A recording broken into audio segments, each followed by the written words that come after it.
சிறிய வரம், கொஞ்சம் எடை கூடின வரம், சரி நடிகளையும் சிறிய வரம், கொஞ்சம் காட்டமான வரம் தாருங்கள் சுவாமி. நீ கேட்கக்கூடிய வரத்தை பார்க்கும் போது எனக்கு கொஞ்சம் புரியவில்லை.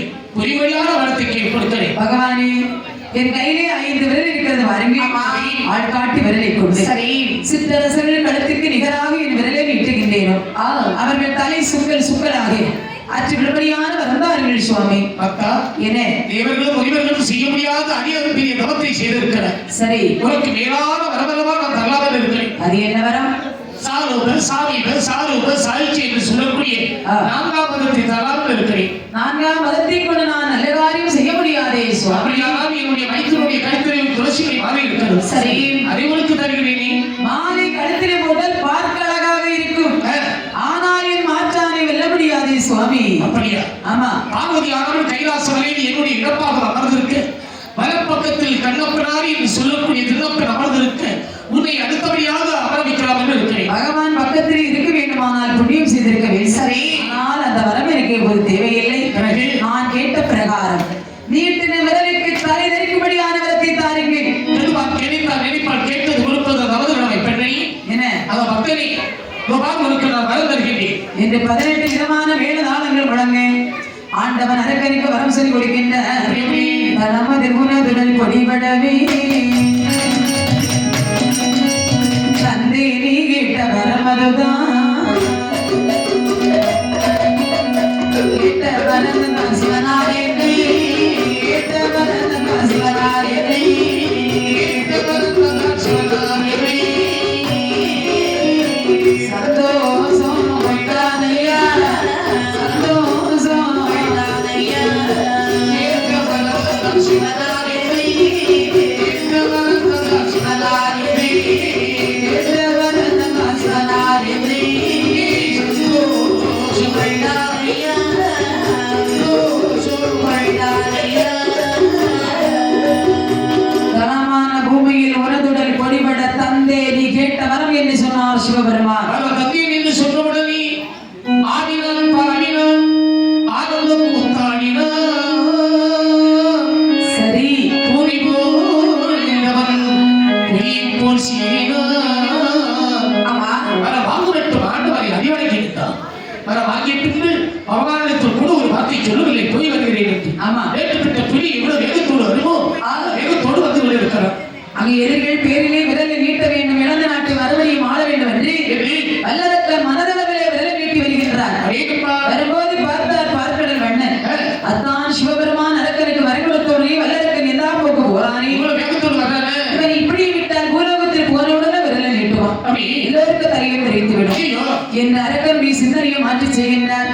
அரக்கனுடைய சிந்தனை சொன்னதை சரி வரதந்த பகவானை சோதிக்க வேண்டும் என்று வீட்ட தோணிந்தானே.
வானவர்கள் ஓடினார்கள், தெய்வர்கள் ஓடினார், மாலையிலும் ஆதித்த சந்திரே ஓடினார்,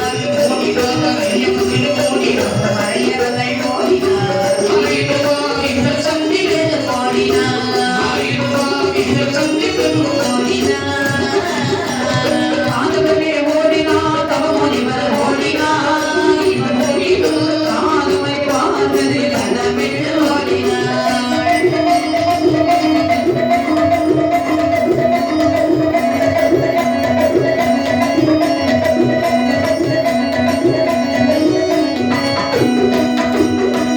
வல்லரக்கனுடைய வரவை கண்டு சரி வானவர்கள் தானவர்கள் ஓட 33 கோடி தேவர்கள் 47,000 மகிழ்ச்சிகள் ஓட கர்ணன் கணபதி ஓட அப்படி சங்கத்தார் சமயத்தார் தானவர்கள் வானவர்கள் அலைவர்கள் தலைவர்கள் எல்லோரும் ஓடும்போது ஆதிபரா சக்தி வருகின்றாள். ஐயோ சக்தி மறைந்தவரை ஆண்டவருக்கு வலு குறைகிறது.